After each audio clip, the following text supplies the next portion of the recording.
Chapter 1. My story begins. In 1825, I was 10 years old. My father and mother were dead. I lived with my aunt and uncle, Mr. and Mrs. Reed. Their house was called Gateshead Hall. The house was in Yorkshire, in the north of England. My aunt and Uncle Reed had 2 children, a boy, John, and a girl, Eliza. I liked my Uncle Reed, and he liked me. But in 1825, my uncle died. After that, I was very unhappy. My Aunt Reed did not like me, and John and Eliza were unkind to me. It was a cold, rainy day in December. All of us were in the house. I wanted to be alone. I wanted to read. I opened a book. Then I heard my cousin John's voice. "Jane! Jane Eyre! Where are you?" John shouted. He came into the room and he saw me. "Why are you reading my book?" he asked. "Give it to me." John took the book. He hit my head with it. I screamed. John hit me again. I pulled his hair and I kicked him. "Help! Help! Mama!" John shouted. "Jane Eyre is hurting me." Aunt Reed ran into the room. She pulled me away from John. "John hit me with a book," I said. "I hate him, and I hate you too." "You are a bad girl, Jane," my aunt said. "Why do you hate me?" "You don't like me," I replied. "John and Eliza are unkind to me. I want to leave Gateshead Hall." "You want to leave?" Aunt Reed said. "Where will you go? Your parents are dead. You cannot live alone." Aunt Reed thought for a moment. "My friend, Mr. Brocklehurst, is the owner of a school," she said. "I will send you to Mr. Brocklehurst's school." A few days later, Mr. Brocklehurst came to Gateshead Hall. He was a very tall man. His eyes were dark, and his face was cruel. "Jane Eyre," he said to me, "God does not like bad children. God punishes bad children, Jane Eyre." "God will punish John Reed," I replied. "John Reed hits me, and he shouts at me." "That is not true. You are a liar, Jane Eyre," Mr. Brocklehurst said. "You must not tell lies, and you must not live here with your cousins. You will come to Lowood School. You will become a good girl." "I want to come to your school, sir," I said. "I want to leave this house." "Bad girls are punished at my school, Jane Eyre," Mr. Brocklehurst said. "The girls work very hard at Lowood." "I will work hard. I will be a good pupil, Mr. Brocklehurst," I said.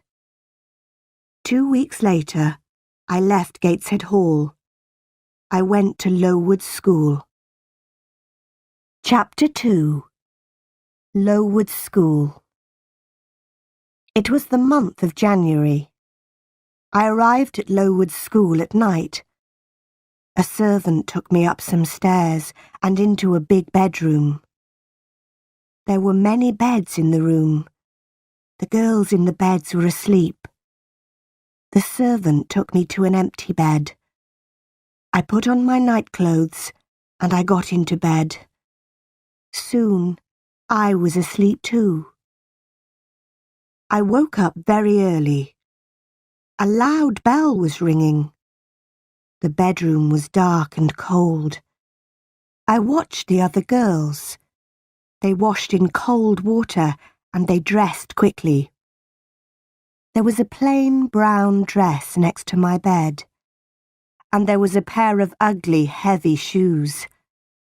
I washed quickly. Then I put on my new clothes. I was very hungry. I followed the other girls down the stairs. We sat down at long tables in a large dining room. Our food was terrible. "The food is bad again," one of the girls said. "Stand up," a teacher shouted. "Don't talk." We stood up. We did not speak. We walked into a big schoolroom and we sat down. There were about 80 girls in the schoolroom, and there were 4 classes. The oldest girls were in the 4th class. I was in the 1st class.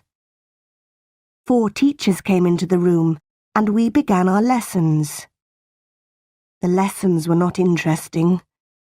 First, we read some pages in a book. Then, our teacher asked us questions about those pages. After 4 hours, we went outside. It was very cold. Very soon, a bell rang. Lessons started again. 3 weeks passed. One afternoon, the head teacher came into the schoolroom. The head teacher's name was Miss Temple.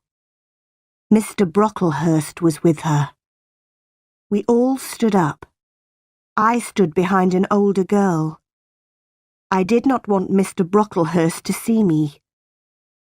Mr. Brocklehurst walked slowly round the room. Everybody was very quiet. And then I dropped my book. Mr. Brocklehurst stopped walking. He looked at me. "Ah, the new girl," he said. "Come here, Jane Eyre." Then he pointed at 2 of the older girls. "You 2 girls, put Jane Eyre on that high chair," he said. "Look at Jane Eyre, everybody," Mr. Brocklehurst said. "This child is bad. She is a liar. She will be punished. Miss Temple, teachers, girls, do not talk to this child." Then he spoke to me again. "Jane Eyre, you must stand on that chair for 2 hours, he said. "You are a bad girl." That evening, I cried and cried. But Miss Temple was kind to me. "You are a good pupil, Jane," she said, "and you are not a bad girl. I am your friend, Jane." "Thank you, Miss Temple," I said. Lowood School was in an unhealthy place. The buildings were wet and cold. Mr. Brocklehurst owned the school. He was a rich man. But he did not buy warm clothes for us, and he did not buy good food for us. Everybody hated him. In the spring, many of the girls became sick. Some of them left the school.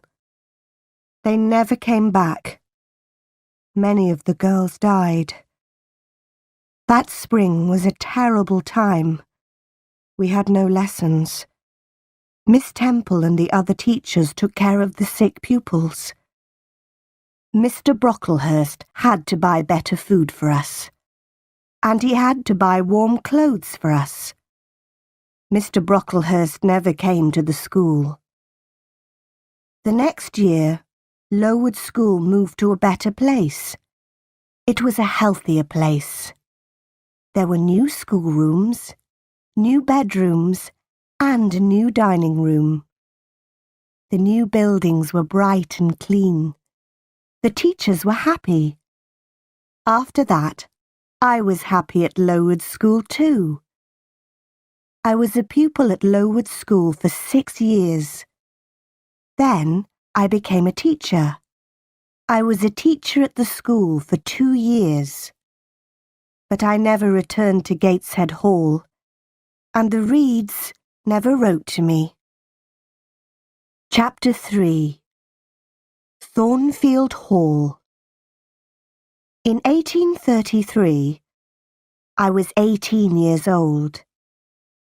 In the summer, Miss Temple left Lowood School. She got married. I wanted to leave Lowood too. I wanted a new life. I will be a governess, I thought. I put an advertisement in a newspaper. October 1833. Lowood. A young woman wants to teach 1 or 2 children in their home.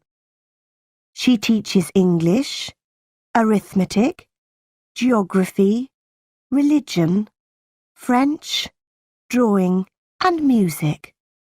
J.E.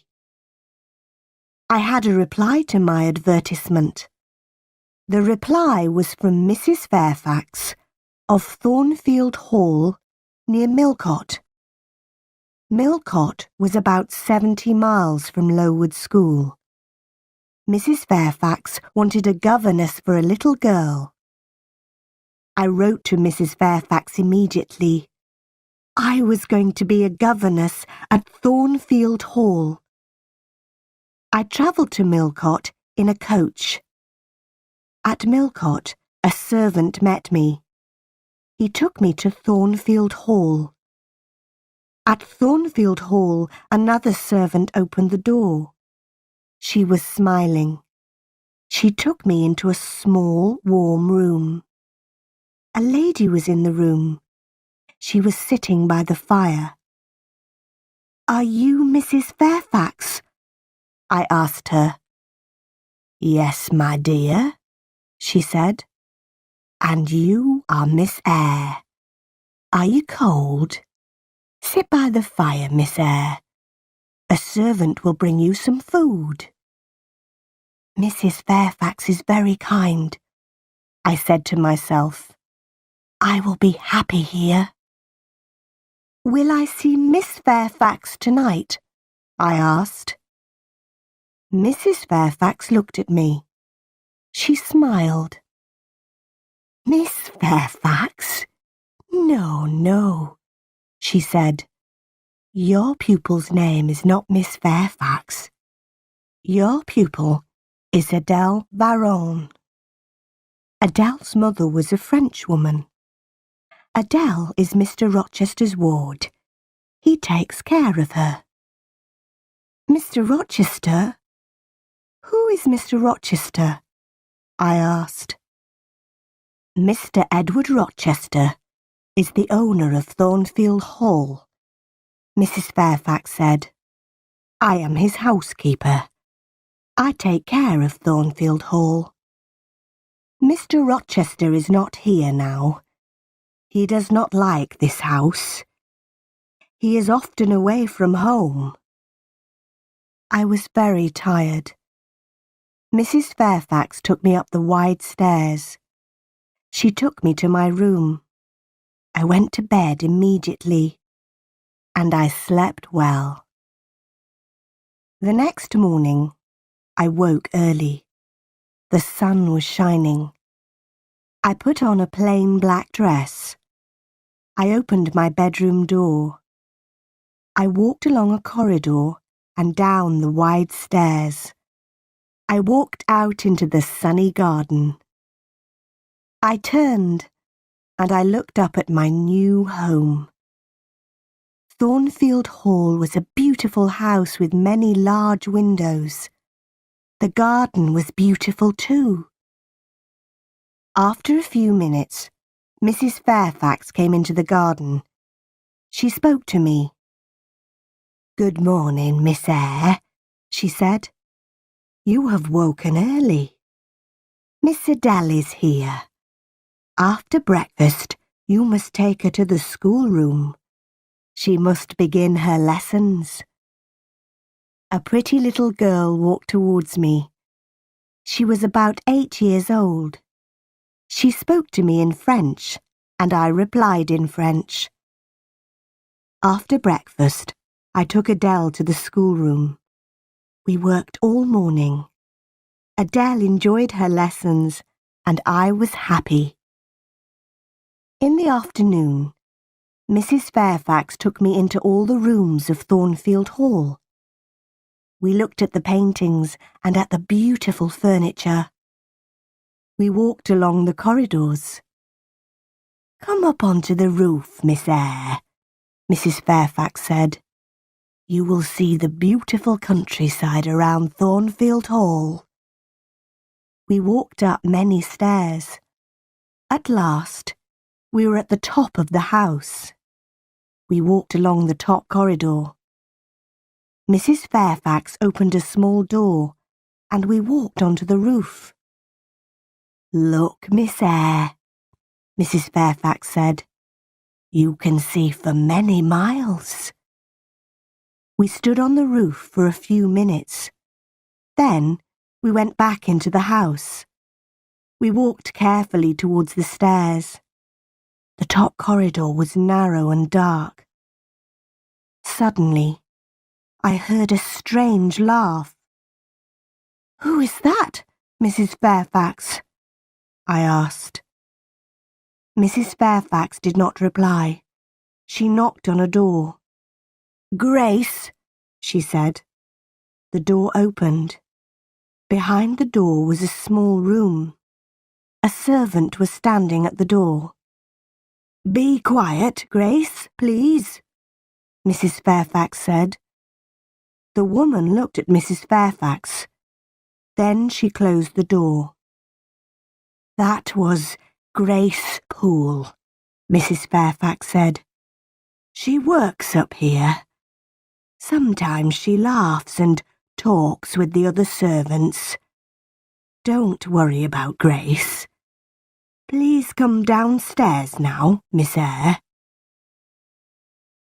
Chapter 4. Mr. Rochester. 3 months passed. I had not met the owner of Thornfield Hall. Mr. Rochester had not come home. One January afternoon, I went out and I walked towards the road. I was going to the village of Eyre. I was going to post a letter in the village. Eyre was 2 miles from Thornfield Hall. The day was fine, but it was very cold. I walked quickly, and soon I was near the village. Suddenly, a big black and white dog ran past me. A moment later, a man on a black horse followed the dog. Then I heard an angry shout. The dog ran past me again. It was barking loudly. I turned round. The horse had fallen on the icy ground, and the man had fallen from the horse. I walked towards them. "Can I help you, sir?" I asked. "My horse fell. I've hurt my foot," the man said. The horse stood up. The man tried to stand up too, but he could not stand. He fell onto the ground again. The man was about 35 years old. He was not handsome, but he had a strong face. He had dark eyes and black hair. He was not very tall, but his body was powerful. "I'll bring somebody from Thornfield Hall," I said. "Do you live at Thornfield?" the man asked. "I am the governess," I replied. "Ah, yes, the governess," the man said. "Help me, please." The man stood up very slowly, and he put his hand on my shoulder. He walked slowly towards his horse. I helped him. He pulled himself onto the horse. "Thank you. Now go home quickly," the man said, and he rode away. I walked on to the village, and I posted my letter. Then I returned to Thornfield Hall. Bright lights were shining in the big house. I went inside. A big black and white dog walked towards me. It came from the dining room. I had seen the dog before. "Whose dog is that?" I asked a servant. "It's Mr. Rochester's dog," the servant replied. "Mr. Rochester has come home, but he has hurt his foot. His horse fell on some ice." I smiled. The owner of Thornfield Hall had returned. But I did not see Mr. Rochester again that day.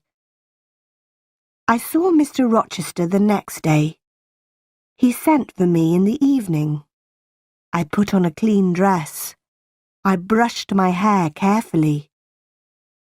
Mr. Rochester was in the large sitting room. He was sitting in a big chair. His right foot was on a small chair. Mrs. Fairfax and Adele were sitting with him. "This is Miss Eyre, sir," Mrs. Fairfax said. Mr. Rochester looked at me. He did not smile. "Sit by the fire, Miss Eyre," he said. "Where have you come from?" "From Lowood School," I replied. "I was there for 8 years." "8 years?" Mr. Rochester said. "That is a long time. Who are your parents?" "I have no parents, sir," I answered. "They are dead." "But where is your home, Miss Eyre?" Mr. Rochester asked. "I have no home, sir. I have no family," I said. "Why did you come to Thornfield Hall?" Mr. Rochester asked. "I wanted to leave Lowood, sir," I replied. "I put an advertisement in a newspaper. Mrs. Fairfax replied to my advertisement." "Yes, I did," Mrs. Fairfax said. "Miss Eyre is a good teacher, Mr. Rochester." Mr. Rochester smiled for the first time. "You are very young, Miss Eyre," he said.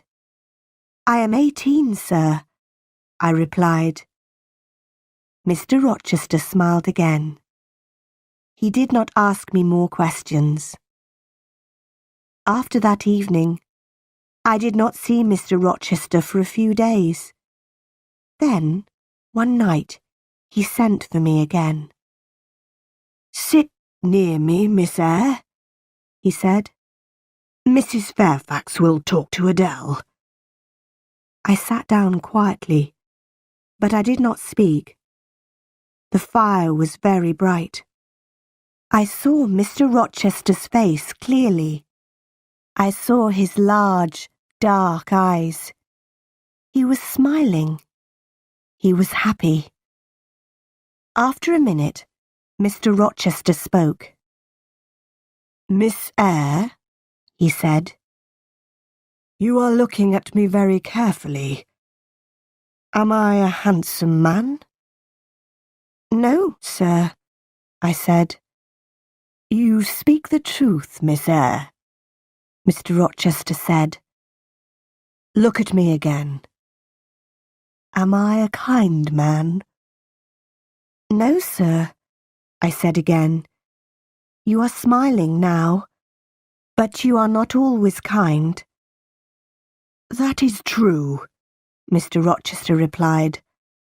"I have had a difficult life. I have met bad people. I have been a bad person myself. Now, Thornfield Hall is my home, but I hate this house. You are very young, Miss Eyre. You cannot understand me. You are right. I don't understand you, sir, I said. I stood up. Where are you going? Mr. Rochester asked. It is late. Adele must go to bed, I said. Are you frightened of me, Miss Eyre? Mr. Rochester asked. No, sir, I replied. But you say strange things, sir. Mr. Rochester smiled. Take Adele to her bedroom now, Miss Eyre, he said. We will talk again tomorrow. After that night, we talked together many times. Mr. Rochester was an interesting man, but he was a strange man too. I often thought about him. Why does Mr. Rochester hate Thornfield? I asked myself. Thornfield Hall is a beautiful place, but Mr. Rochester is not happy. Chapter 5. Fire. It was March. One night I was in bed, but I was not asleep.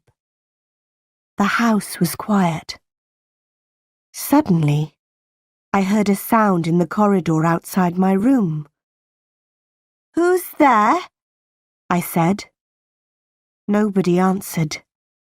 Then I heard a strange laugh. I got out of my bed and I went quietly to the door. I listened. I heard another sound. Somebody was walking up the stairs to the top corridor. Then I heard somebody close a door. Was that Grace Poole? I said to myself. Yes, it was Grace. Why was she laughing? And why is she walking in the house at night? Is she mad? I must tell Mrs. Fairfax about this. I will speak to her now. I put on some clothes and I opened the door. There was a candle on the floor outside my room. The candle was burning. There was thick smoke in the corridor. I went into the corridor. I looked around me. The door of Mr. Rochester's bedroom was open, and the smoke was coming from Mr. Rochester's room. I ran into the room. Wake up, sir! What happened, Jane? There was a fire, sir. Grace Poole tried to kill you. Stay here, Jane. Open the window. I'll go upstairs. I sat in a chair by the window. Time passed. At last, Mr. Rochester returned. Please don't worry, Jane, he said. Grace Poole is a strange woman, but she won't hurt anybody tonight. I stood up. Good night, sir, I said. Mr. Rochester held my hand. He looked at me, and he smiled. Thank you, my dear friend, he said. You saved my life tonight, Jane. Good night, sir, I said again. I went back to my bed. I was very tired, but at first I could not sleep. Suddenly, I understood something. I loved Mr. Rochester. He had smiled at me. He had held my hand. Did he love me? I did not know. But I thought about Mr. Rochester for a long time. I did not see Mr. Rochester the next day. He did not send for me. In the evening, I went down to Mrs. Fairfax's sitting room. The housekeeper was looking out of the window. "The weather has been good today," Mrs. Fairfax said.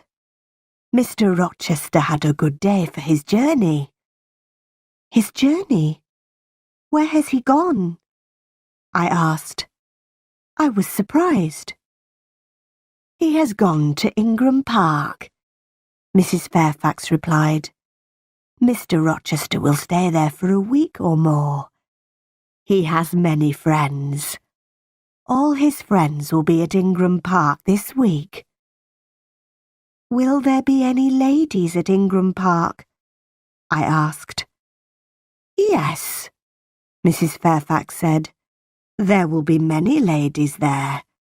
Miss Blanche Ingram will be there. Mr. Rochester has known her for many years."